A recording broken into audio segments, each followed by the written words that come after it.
I remember you said last week about injuries. I know you couldn't get into the specifics. Do you have any update on the status of any of the girls? Yeah, just in general, we're healthier. We've got a couple of the girls who did not play against Missouri will train today.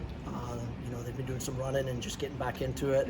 So they'll train today and tomorrow, hopefully. And depending on how they react, they should be available for Thursday. So we're getting healthier in general, but they still have to practice and come through it without any reaction before we can talk about it. So play. Who's that? Who are some of the girls? Yeah, we'll leave them off. Right. But you can probably figure it out by the ones who didn't play against Missouri. Fair enough. Okay. How did you feel like the exhibition went? Well, considering the personnel issues, we started the game really well. I thought the first 30-35 minutes we controlled the game, without creating too much going to goal. We had a lot of the ball. They were not dangerous, and we moved the ball well. I was really pleasantly surprised. I didn't think we'd be that far ahead. However, we gave up a bad goal from our perspective, something we'd worked on, and once that goal went in, it kind of changed the momentum, which happens quite a lot in our sport. So, once Missouri got the goal late in the half, and then the second half, it was a lot more even contest. Missouri put us under a little bit more pressure. But having said that, I thought we had our moments where we did well. So, overall, disappointed we lost just because within the moment I was getting competitive and wanted to win. But when you look at the big picture with the players we have coming back and the experience that the team got without them, it's probably not going to be a bad thing for us. And usually, right now at this point in the fall, you're coming off a break much longer than the summer. You're coming off like a semester break. Any changes to the team because of that, or way you're running practice, or are you feeling that at all? Not yet. I think if that becomes an issue, it might become an issue later in the season. Because they still did get a pretty good break, and a lot of these kids played soccer in the summer as well for club teams. So, I think right now, no difference from my perspective, but I think you would have to probably look at October, and then you might possibly see something. And then the other thing, though, is would that be because they played more intensely in the spring and more games, or would that be because we're back to a Thursday-Sunday schedule again instead of one game a week?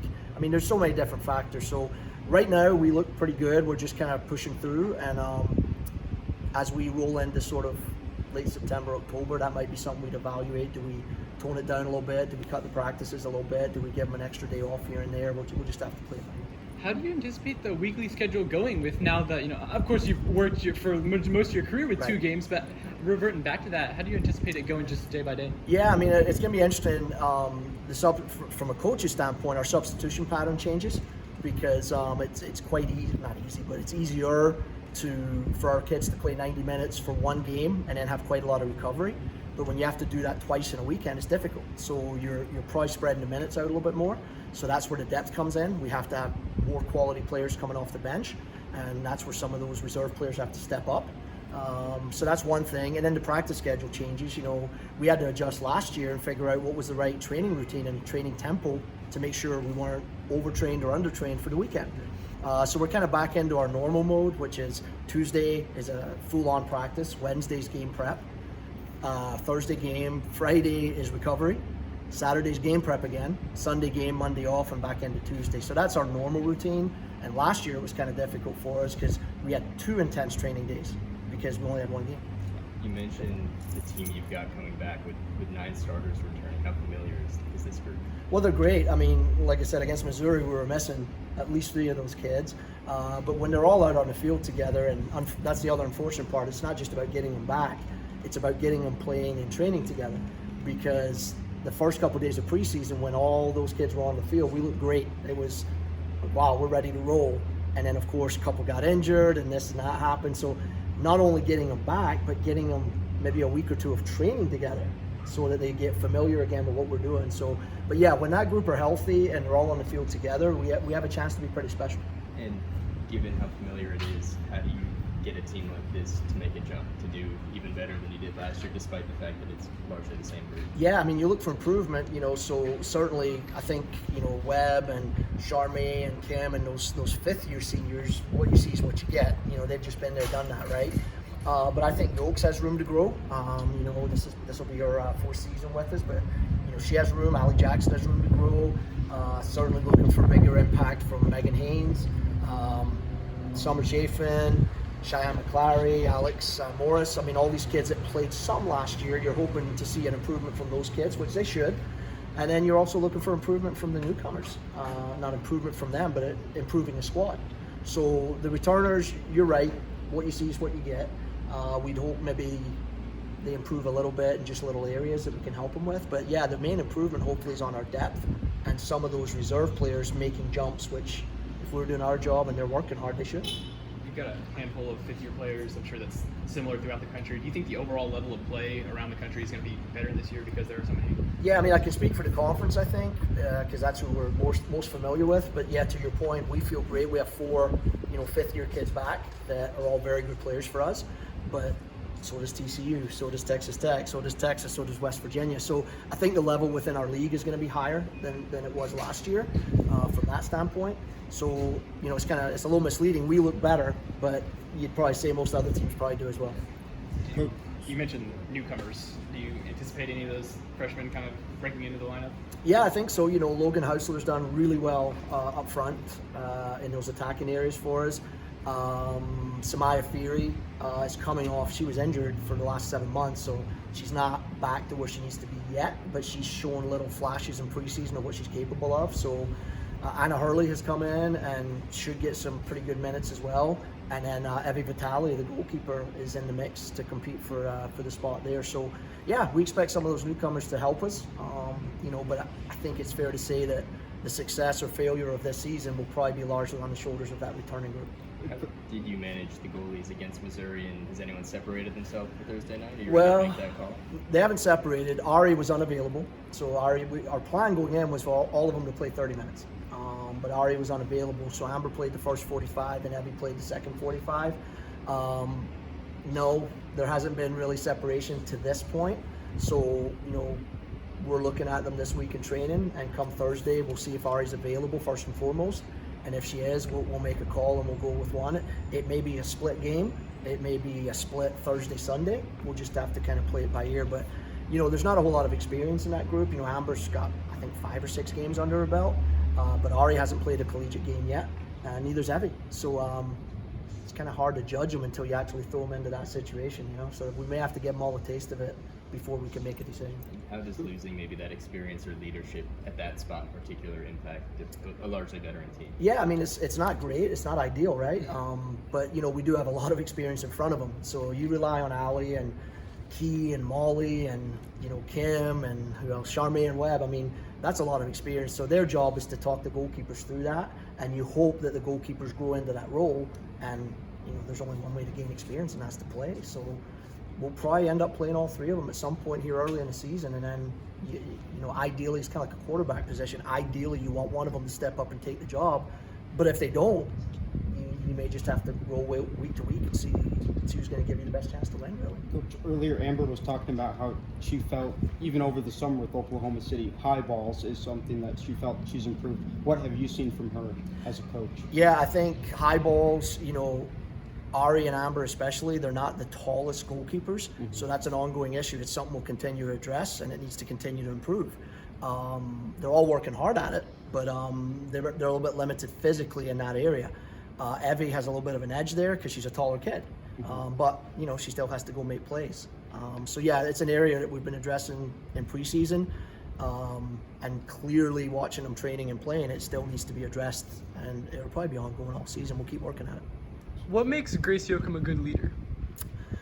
I mean, her personality, she's such a competitive kid. You guys probably see her in the games. If she scores or we score, I mean, her celebrations are great. So she's got that emotion that she just loves to play and compete. And I think that's infectious. I think that rubs off on all the other players. She does that in training too, by the way. She scores a goal, she celebrates and gets excited. So I think that's part of it. They're kind of drawn to her personality. And then just her experience now. She sees the game so well. She's grown mentally within the game, I think. She's an emotional kid, as that's a good thing. She gets really fired up. But sometimes I think she's learning how to, take a deep breath and talk to players on the field and do a little bit of coaching on the field. So, she's growing into that leadership role. And I think, she still has room to develop there, but I think it's getting better. And it's not an OSU soccer game until Grace is either getting fouled or fouling someone. How do you think that physicality, maybe it's like on the schoolyard where, you want the biggest kid on your team, you want to follow that kid. Yeah. How does that physicality help her? Yeah, I mean, she's a big, strong player. You know, I mean, she's got great height. She's good in the air, and she uses her body well. And you know, the thing is as well with Grace, she has such great technique. So if you're able to keep the ball and hold it, people are going to kick you. And Liv deals with that a little bit as well. You know, when you hold the ball and dribble, you're going to get fouled. And so I think freshman year, it's an adjustment. Sophomore year, you're kind of used to it. But usually, what you see by their junior, senior year, they've gone from being sort of this 18-year-old girl that came into the program, high school player, to this 21, 22-year-old woman who's been working out with Mal, who's been eating better, who's getting stronger, and they tend to learn how to deal with the physicality a little bit better. And do you think, you know, kids on the team like to, you know, follow players with that physicality, or that sets an example, you know, kind of going in with that leadership kind of role? Yeah, there's no doubt. I mean, you look at, that's one of the areas we'll miss Cammie Huddleston. You know, Cammie set a physical tone in practice and games every time she stepped on the field. And we need people to step up in that role. Hannah Webb brings a lot of that to the team. You know, she'll go flying in. Charmaine, I mean, those are two players I wouldn't want to get on the wrong side of. So they do. And Yokes has become a player like that, along with Molly and Key. So we have some physicality, we have some strong players, but there's no doubt when one or two players set that tone, the others kind of try to rise to it, for sure. Coach Gundy's kind of mentioned the difference in protocols between unvaccinated and vaccinated players, where unvaccinated players still have to wear masks, still get tested. Is that similar with you guys? Yeah, it's similar. I mean, nobody really knows exactly what to do right now. I don't think there's a right or wrong answer. What I do think is we are trying our best to give these kids the best chance to compete. We take guidance from above, we take guidance from medical staff, we take guidance from Big 12, the NCAA, and we'll do whatever we can, like we did last year, to be able to get out on the field and compete. That's my job as a coach. You know, at the same time, we don't want to alienate any of our players that have chosen not to get vaccinated. So we're trying to balance that, and it's delicate. There's no question about it. So we'll continue to follow whatever guidance we're given. You know, if the unvaccinated kids have to mask and vaccinated don't, well, what we've talked to our kids about is that's part of your choice. You know, you know when you make that choice, here's what might come of it, and you may have to test more, you may have to mask up in certain situations. And as long as you're okay with that choice, well, you can't really get too upset about it because you knew beforehand. So we've talked a little bit about that, and obviously the protocols, procedures, and policies keep changing as this thing develops. So I wouldn't be surprised if it changes again before too long. How do you balance the personal choice of that with the potential collective consequences for the team? It's difficult. I mean, all we can do, I think, is encourage based on the science and the numbers that everybody's given to us. You know, we encourage our kids to get vaccinated because we do feel like that gives us the best chance to A, stay safe, and B, get on the field and compete. So when you look at those two things, to me, I think that's the way forward. However, not everybody is going to agree with me on a lot of things, but certainly not in that area. And you know, right now there's no mandate, there's no law, there's no university policy that says you have to. So as long as that's the case, these kids can choose to do that, as long as they understand they may have to make more sacrifices than the others based on the policies that are in place. And our kids understand that, and you know, as long as they do what they're supposed to do, I don't have a problem with it. I think we're good.